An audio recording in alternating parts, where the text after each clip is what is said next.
Hello and welcome to Nutshell Recaps. This video explains the synopsis of the movie Dungeons & Dragons. Warning, there will be spoilers, so proceed with caution. Don't forget to hit the like and subscribe button, it will really help our channel grow. The story starts in a cold wasteland. An ominous black tower is reached by a wagon pulling an orc prisoner. For criminals of mythological species, the tower functions as a colossal prison. The orc is brought to a cell with two humans, Edgin Darvis and Holga Kilgore, where he instantly confesses his rapey plans to his first woman's cellmate, and she answers by breaking his knees and mouth. The two are performing prison work in the cold the following day. Since their friend Jonathan will be on the council debating their fate, Edgin is humming and is upbeat about their upcoming pardon hearing. A few hours later, though, the hearing starts and their acquaintance is nowhere to be found. Despite his best efforts, Edgin is unable to delay the procedure. He starts telling his story from the past, pleading his case, but hesitantly. He talks about how he used to be a devoted member of the Harper faction, a group of spies dedicated to battling evil. But because of his involvement in countless battles, including those with the infamous Red Wizards, his opponents turned their attention to him, which tragically led to the loss of his wife. The loss broke Edgin's heart, and he turned away from his brotherhood of spies, oaths to become a grieving drinker, and a young girl named Kira. Holga, a fellow expatriate who had fallen in love with the wrong person, encountered Edgin when things were at their worst, and the two eventually developed a kind of partnership.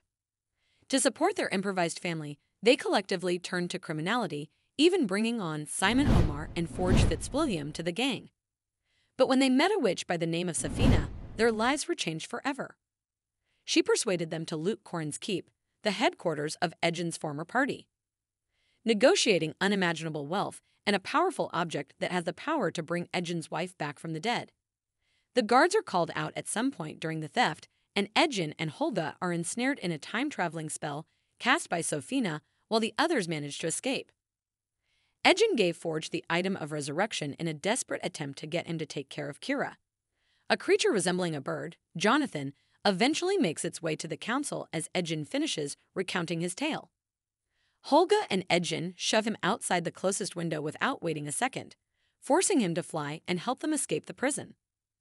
Holga and Edgin immediately learn that Forge is using the cash they stole from Corin's Keep to finance a lavish campaign after robbing a few horses and heading back home in search of Kira, Forge, and the artefact. A nearby town called Neverwinter now has him as its mayor. The two meet up again when they arrive with Kira and an old acquaintance who lives a lavish lifestyle and works for Safina. When Edgin asks to bring his daughter home, Forge turns Kira against him. As it turns out, she was not aware of the artifact's ability to revive her mother.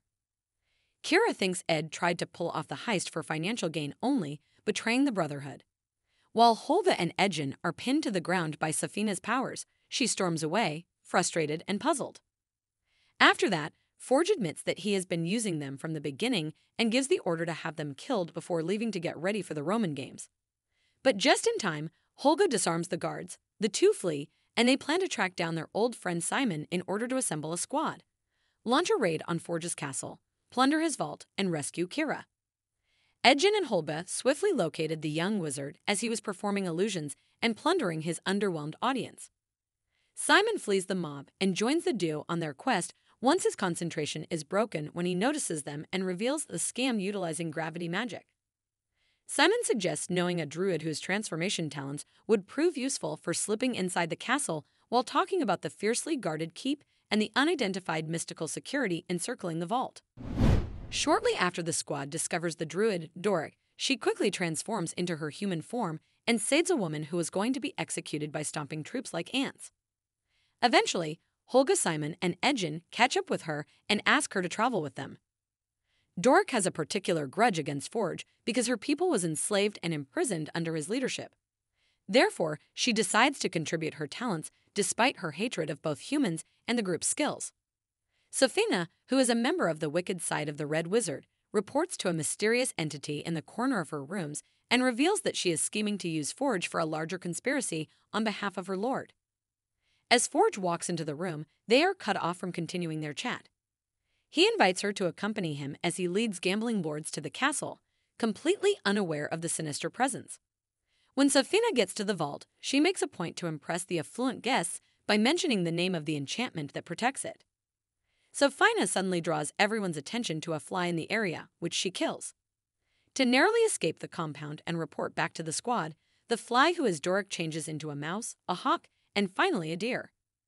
Even if Simon had the fabled helmet of disjunction, which can neutralize enchantments nearby, he would not have the strength to employ it properly, according to Simon, who thinks the protecting spell is virtually impenetrable.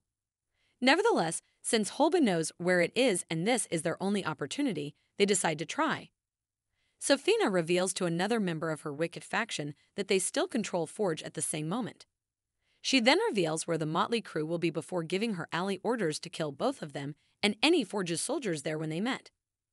Back at the party, as everyone follows Holga's lead, they pass through her barbarian village, where she reunites with her ex-lover, which gives her more resolve. The company then arrives in the battleground, where the helm had been sighted, and Simon uses magic to speak with the final warriors to see it. After reading through various testimonies, they discovered that the relic was most recently claimed by Zenkindar, an immortal paladin. A few days later, the gang runs into the paladin who has been rescuing children and helping the less fortunate. He offers to give them the relic when he learns that the Red Wizard is responsible for their problems. Given that the citizens of Neverwinter receive a portion of Forge's wealth. Then Zank leads them to the spot where he kept the helm hidden among the Chestia city's underground ruins. The gang uses portals to acquire the helm, but they quickly find themselves the target of the assassins sent by the Red Wizard. Zank first defeats them, but it turns out that the assassins are a new breed of undead that even the paladin cannot defeat. He then exhorts the others to flee, but soon after, the fat dragon Thembershot appears, devours the assassins, chases after the group, and almost eats Edgin until the paladin courageously saves him. The gang finally finds themselves trapped in a flooded cavern with no way out since the dragon's head is in the way. In order to escape and reach the surface, Edgin comes up with a strategy that mixes Simon's magic and the dragon's breath to cause an explosion in the cave. As the party bids the paladin farewell, Simon begins attempting to use the helmet. He suddenly finds himself in another realm where he must deal with a distant ancestor. Despite numerous efforts over the period of several hours, the spirit rejects Simon as a user because of his personality and his ability. The team is on the verge of disbanding in the wake of this failure, but Edgin persuades them to stick together by being forthright and diplomatic, stressing his dedication to the task at hand and admitting that it was his own selfishness that ultimately led to his wife's murder. Soon later, they come up with a new strategy that involves using the teleportation staff they found in the underground city. By connecting a portal to a painting that is en route to the vault, they attempt to reach their destination using the staff, which essentially functions as a portal gun. Unfortunately, the image stumbles and lands on its face, blocking their path to the door. Insisting that they attempt plan A once again and have faith in Simon that he can utilize the helm when necessary, Edgin is persistent in reminding Simon that he is at his best when they are at their most desperate. A short while later, the gang makes an attempt to divert the attention of the castle's gate guards, which just about succeeds enough for them to enter. But the team has now been broken apart because the keep has been notified as a whole. While Holga is engaged in a brawl with a large portion of the guard, Simon has made his way to the vault. There he strives to reason with his ancestor once more, but this time he snaps with a punch, finally gaining access to the artifact's powers and using it to defeat the remaining soldiers and unlock the vault. As Holga and Simon make their way into the undercroft, which is surprisingly empty, black tentacles suddenly emerge from the ground, trapping them. In the meantime, Edgin, who has been looking for his daughter, is also duped by Sofina, who is posing as Kira and captured as well. Doric, who has been hunting for his daughter, pursues a couple of soldiers suspiciously taking treasures aboard a ship only to be paralyzed. The team is subsequently thrust into the vicious games Forge has prepared, which are essentially Colosseum combat. Doric reports to the others in the arena that she observed guards transport the treasures from the vault to a boat, indicating that Forge intended to rob the lords, gamble, and attend. The group is then pitted against other inmates in a death maze. There are traps and revolving walls with beasts and predators inside the labyrinth. The labyrinth's treasures and hiding places provide the majority of people a fighting chance, but our heroes adopt a novel strategy by following one of the revolving walls beneath the arena. They then look for Forge's stolen wealth and Kira, whom Forge is holding prisoner at knife point. Holga amazingly gets Forge to release Kira by throwing a potato at his face. After a long separation, Edgin is able to see his daughter again, and Simon uses his gravity magic to conjure a tsunami that inundates Forge and the port. The Red Wizard's grand scheme is finally revealed, however, as a potent spell with a wide radius that would turn everyone inside the Colosseum into subservient puppets. Even though they are headed towards safety, our heroes become aware of the dangerous proximity. Choosing to turn the ship around and head back to Neverwinter in order to stop Safina while she is successful in capturing the wealthiest audience members.